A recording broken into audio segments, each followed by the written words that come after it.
Mesdames, Messieurs, bonsoir. Ils sont orphelins de père ou de mère. Leurs parents ont perdu la vie au service de la nation, soit dans l'exercice de leurs fonctions, soit dans l'accomplissement d'un service exceptionnel. L'État les prend sous ses ailes en leur conférant le statut de pupille du Mali. Une journée leur est d'ailleurs dédiée, celle du 31 octobre, dernière journée du mois de la solidarité et de la lutte contre l'exclusion. La commémoration de la journée nationale des pupilles en République du Mali, un moment fort de reconnaissance envers nos compatriotes qui ont donné leur vie pour la nation. Madame Koné Sissi Odile Dako, bonsoir. Bonsoir. Vous êtes la directrice générale de l'ONAPUMA, l'Office national des pupilles du Mali. Bienvenue sur le plateau de l'invité de la semaine et merci d'avoir accepté notre invitation. Merci. Alors vous êtes désormais une maman nationale pour tous ces enfants. Dites-moi, avec toute cette charge, comment est-ce que vous arrivez à garder le sourire? Merci d'abord de m'avoir invité sur ce plateau, de me faire honneur en venant ici. Je suis heureuse tous les jours avec les enfants parce que je me fais toute petite avec les enfants. Et les enfants, ils sont reconnaissants. La joie qu'ils procurent, ça ne peut être qu'une contagion. C'est beaucoup de responsabilités quand même, la compagnie des enfants. C'est vrai, c'est beaucoup de responsabilités, mais quand on aime ce qu'on fait, ça devient spontané. 31 octobre donc, journée nationale des pupilles en République du Mali. À l'occasion de cette journée, c'est le président de la transition en personne qui vous ouvre les portes du palais présidentiel de Koulouba. Que représente ce moment pour vous? C'est un moment très fort et assez solennel, mais aussi un moment de joie parce que c'est une reconnaissance pour ceux qui ont perdu la vie en servant la nation. Donc une reconnaissance pour eux et une solidarité envers les ayants droit. Au-delà donc de l'aspect réception à Koulouba, la journée, elle est faite de quoi? Tout d'abord, nous les recevons le matin pour nous entretenir avec eux et puis donner de façon effective toutes les cartes. Nous les recevons chez nous en leur donnant les cadeaux et puis les pains qui les habillent et les cartes de pupille et les cartes bancaires. Et cette fois-ci, il y a eu quelques kits scolaires.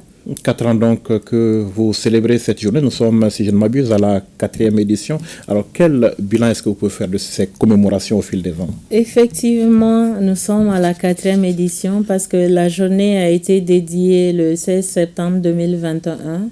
Et chaque année, nous recevons en notre sein de nouveaux pupilles. C'est-à-dire qu'ils sont immatriculés. Et cette immatriculation est assez travaillée parce que il faut d'abord les procédures d'immatriculation, la réception, le traitement des données. Et c'est assez mesquin.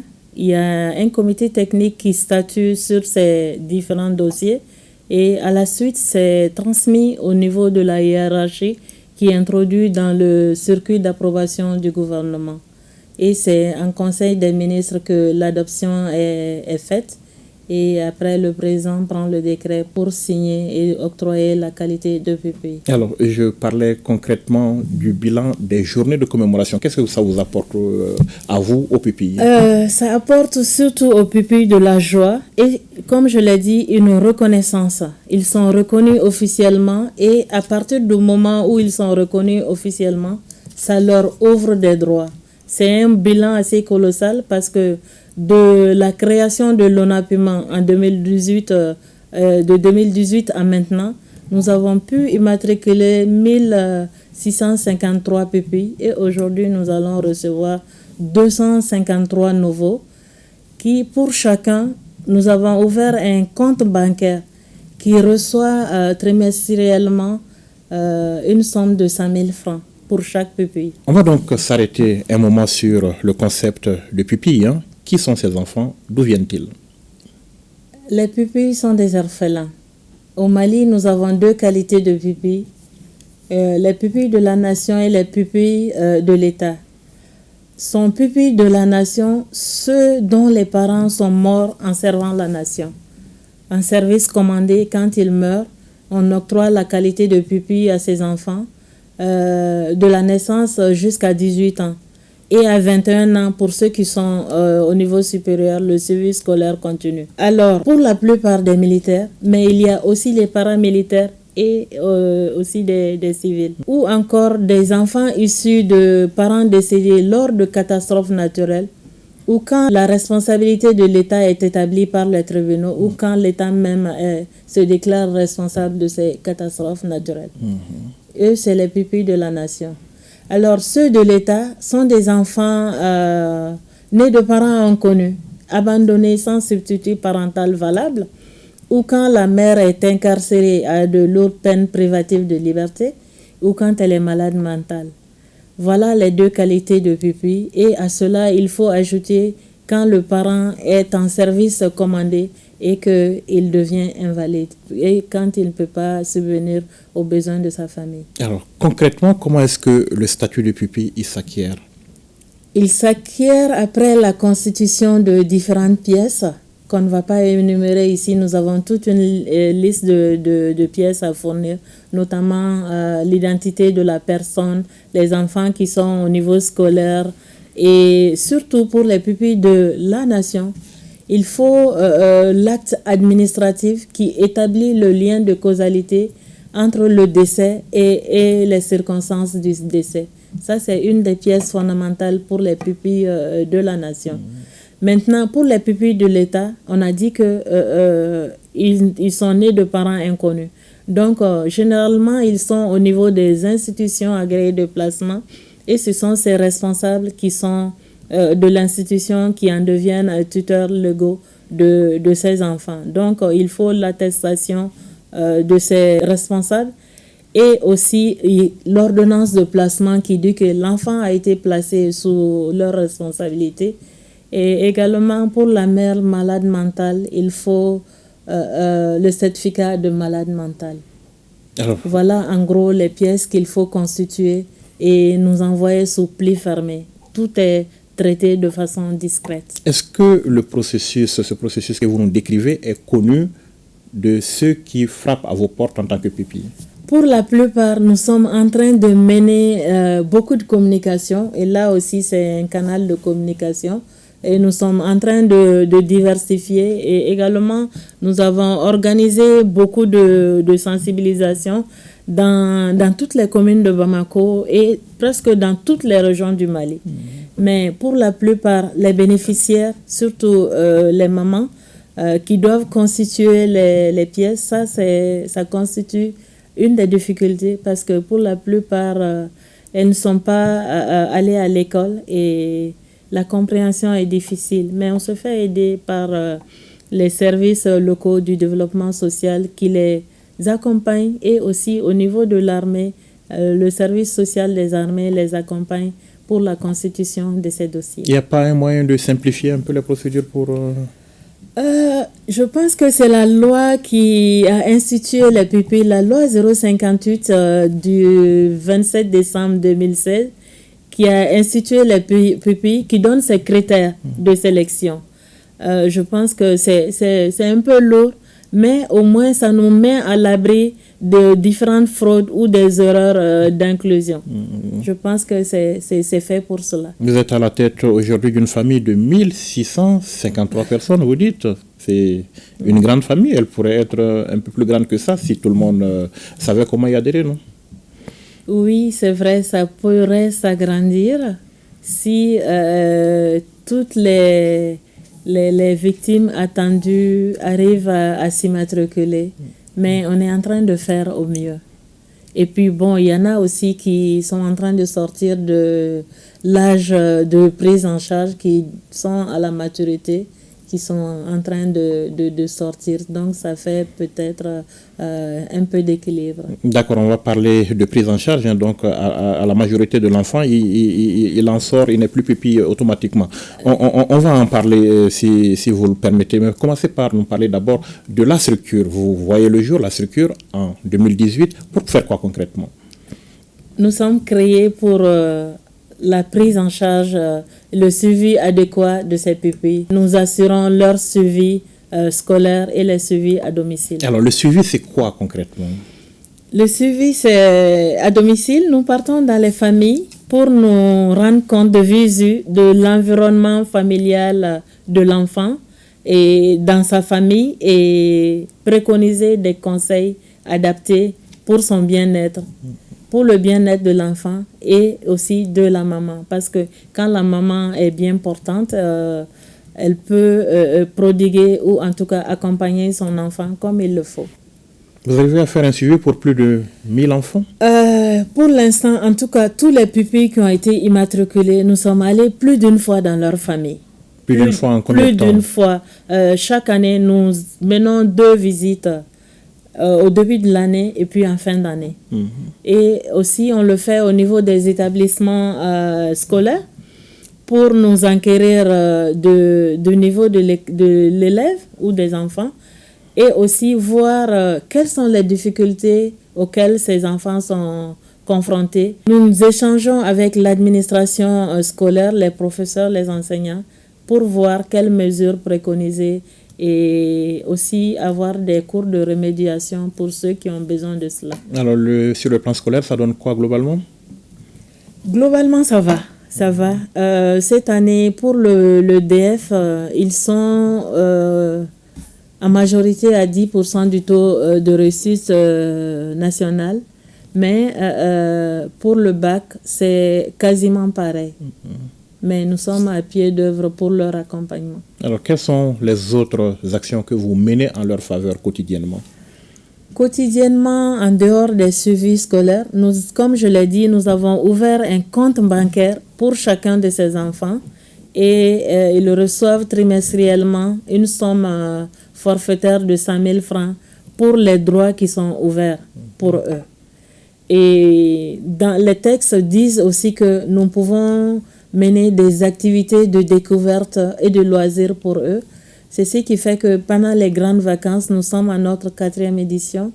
Nous organisons des activités de vacances et de loisirs pour eux, pour les découvertes, non seulement des activités de découverte, mais aussi des activités éducatives pendant l'année, pendant les vacances. Est-ce qu'il y a des pupilles en dehors de la capitale? Si oui, comment est-ce que vous opérez sur le reste du territoire national? Bien sûr qu'il y en a. Ils sont à travers le Mali tout entier, dans toutes les régions. Il y en a qui sont à Gao. Il y a plus d'une centaine. Il y a 120 qui sont à Gao plutôt. Il y a quelques-uns qui sont à Kidal, Ménaka. Mais nous n'arrivons pas à faire le déplacement. Il y a nos branches locales qui sont sur place, qui peuvent s'occuper d'eux. Nous sommes allés dans les régions de Caille, nous avons sillonné Sikasso. Il y a 1 an, nous étions à Sikasso pour les activités de vacances où nous avons pu découvrir le terroir sikassois. Et cette année, nous sommes allés avec une partie de Bamako pour voir les pupilles de sang. Et nous avons pu participer à la pêche traditionnelle du 5e mois. D'accord. Quand vous nous parlez de branches locales, est-ce que vous êtes en train de nous dire que l'ONAPUMA est aujourd'hui décentralisé à travers le pays? Il s'agit du service social déconcentré du développement social. Avec lequel vous travaillez en étroite collaboration. Et nous relevons du même département. D'accord. En termes d'acquis, qu'est-ce qu'on peut mettre concrètement aujourd'hui à votre actif? D'abord, l'immatriculation des pupilles que nous avons jusqu'à nos jours. Et les nouveaux, ils sont 225. Leur accompagnement financier de 2019 à 2024. Les transferts financiers de 5 000 francs par pupille et par trimestre, c'est pas rien. C'est surtout les 80% de notre budget. Et aussi, nous sommes à la 4e édition de la journée des pupilles, 4e édition des activités de vacances et les différents appuis que nous avons pu faire pour les accompagner, pour les cours de remédiation. Et cette année, nous avons pu effectuer plus de 622 visites scolaires et 432 visites à domicile. Ça, c'est n'est que pour 2023-2024. Donc, chaque année, on le répète. Et nous avons reçu du président de la transition un grand bus, un minibus et des véhicules pick-up. et la pose aussi de la première pierre de la maison des pupilles qui est en construction. Donc, je pense que ça fait beaucoup d'acquis. D'accord. La pose de la première pierre de la maison des pupilles, parlons-en. Vous avez souhaité donc avoir cette maison en février dernier. Le président de la transition en a posé la première pierre. Ce sera à la charge donc de ses œuvres sociales. Comment il évolue déjà le chantier? Ça évolue très bien. Bon, on verra quand est-ce qu'on pourra faire l'inauguration. Vous êtes invité. D'accord, ce sera avec plaisir. Une maison des pupilles, pour quoi faire? Une maison des pupilles, pas pour les avoir en permanence, mais les avoir de façon perlée. Et puis, il ne faudrait pas qu'on laisse de côté ceux qui sont mal entretenus, ou qui n'ont pas de domicile fixe, ou qui n'ont pas un environnement familial adéquat.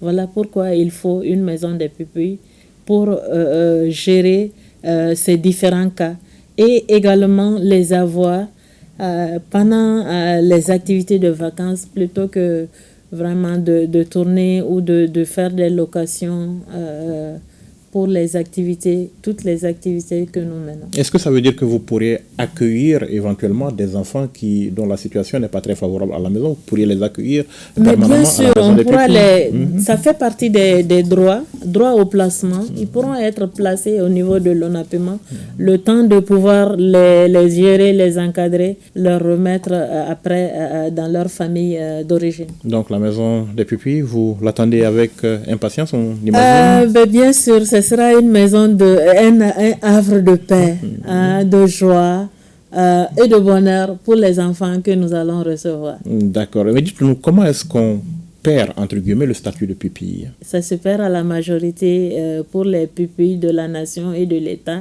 Et pour les pupilles de l'État, ça se perd à l'adoption.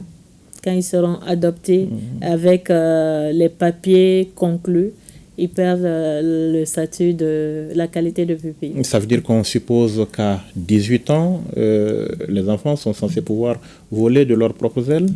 Non, c'est pas ce que je dis. Ils deviennent majeurs.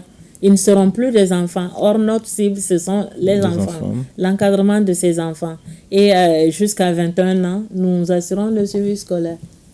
Parlons de ressources, Madame la directrice. D'où viennent les fonds qui vous permettent de fonctionner et de faire ce que vous faites aujourd'hui pour les enfants? Les fonds viennent essentiellement de l'État. Nous avons une ligne budgétaire qui est créée pour la prise en charge et des pupilles et du fonctionnement de l'ONAPEMA. Mais maintenant, nous commençons à avoir quelques partenaires avec nous pour nous appuyer, qu'ils soient tous remerciés ici. Je ne voudrais pas en citer pour ne pas en oublier, mais les principaux, ils se reconnaissent. Merci à eux et que tous les autres emboîtent le pas, que ce soit au Mali ou à l'extérieur, que les autres emboîtent le pas, car les questions d'orphelins ne relèvent pas seulement de l'État. Toute la communauté, tous les citoyens, chacun doit prendre sa part pour cet accompagnement. Alors, c'est une cause à laquelle les gens sont généralement sensibles, non? Exactement, exactement. Pour ceux qui le savent et qui sont beaucoup, il y a beaucoup qui sont très aptes à nous appuyer. On parle de partenaires et le citoyen en tant que tel. Est-ce que vous le sentez, le Malien? Je pense que je dois lancer un appel pour que le citoyen lambda puisse être sensible, c'est ce que je fais, puisse être sensible à la cause des pupilles.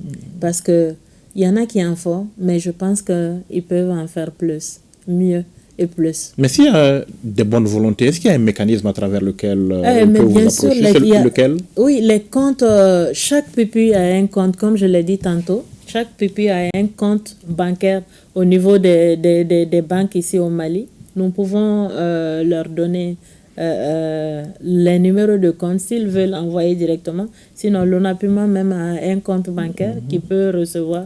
Mais je suis beaucoup plus partant pour que ça aille directement sur le compte individuel des enfants. Sinon, notre siège se trouve au niveau de l'ACI 2000, près du Palais des Sports. Pourquoi vous êtes pour le fait que ça aille sur le compte individuel des enfants? Parce que vous estimez que ça a plus d'impact? Oui, bon, je ne dis pas qu'il n'y a pas une traçabilité quand ça vient dans notre compte, mais il y a aussi, ça fait qu'il y a beaucoup plus de confiance pour le donateur. Voilà. D'accord. Quelles sont, Madame la directrice, les difficultés que vous rencontrez aujourd'hui dans la prise en charge des enfants et dans votre travail au quotidien? Dans notre travail au quotidien, je l'ai dit tantôt, souvent la constitution des dossiers avec certaines mamans qui ne comprennent pas. Et même quand on les accompagne en leur prodiguant des conseils, il y en a qui ne comprennent pas. Il y a d'autres qui sont récidives aux conseils prodigués, à l'accompagnement. Mais il y en a qui, vraiment, je pense que ça va, ça se passe bien. Ceux qui nous écoutent, qui écoutent les conseils, qui les mettent en pratique, elles arrivent à s'en sortir. Et puis, comme je l'ai dit tantôt aussi, le fait qu'ils soient un peu éparpillés partout, le suivi, ça se fait, mais c'est assez fastidieux. En matière de prise en charge des pupilles de la République, on va dire ainsi, quels sont les défis et quelles sont les perspectives? Les défis, nous commençons à les relever. Défis et perspectives, nous commençons à les relever avec la construction de la maison des pupilles. Et également le défi pour ceux qui sont en train de sortir de la prise en charge. Nous remercions les partenaires qui nous ont accompagnés pour l'octroi des bourses. Nous remercions le président de la transition qui a offert aussi des bourses aux bacheliers et les autres qui ont pu offrir aussi des bourses et avec une bourse intégrée pour la Chine et puis ISPRIG. Et c'est FIP qui est en train aussi d'emboîter le pas. Donc, nous les remercions. Ça, c'est un grand défi parce qu'il ne suffit pas de les mettre à l'école. Il faudrait qu'ils puissent continuer et à la sortie, pourquoi pas les embaucher. Oui. D'accord. Est-ce que vous avez engagé des pourparlers par rapport à cet aspect des choses, par exemple? Oui, nous sommes en train de signer des conventions avec les écoles supérieures et aussi nous allons voir comment signer des conventions avec des entreprises privées qui pourraient les prendre en charge pendant les stages professionnels et pourquoi pas les embaucher à la fin de leur stage. Ça reste un défi. D'accord. Le défi de l'emploi. D'accord, ça c'est important. Nous sommes le 31 octobre, Madame la directrice générale, c'est la journée nationale des pupilles. Quel est votre dernier mot avant de quitter notre plateau? Je vous remercie encore une fois de m'avoir donné l'opportunité de parler des pupilles, de sensibiliser l'opinion publique pour que chacun puisse apporter sa pierre à la construction de cet édifice qui n'est autre chose que les enfants à tous, les enfants du Mali, les enfants de chacun. Et je lance un vibrant appel à tous les mécènes, à tous les chefs d'entreprise, aux citoyens lambda, que chacun puisse contribuer et aider ses enfants les pupilles. Parce que, comme j'aime à le dire, personne ne sait si ces enfants vont être pupilles un jour ou l'autre, mais personne n'est épargné. Je vous remercie. Et on souhaite donc bon courage, Madame la directrice. Merci et beaucoup. Bonne chance avec les enfants. Merci et beaucoup. Merci d'avoir répondu à nos questions. Merci, mesdames, messieurs, de nous avoir suivis. Rendez-vous la semaine prochaine pour un autre numéro de l'invité. Bonne suite de programme sur l'ORTM.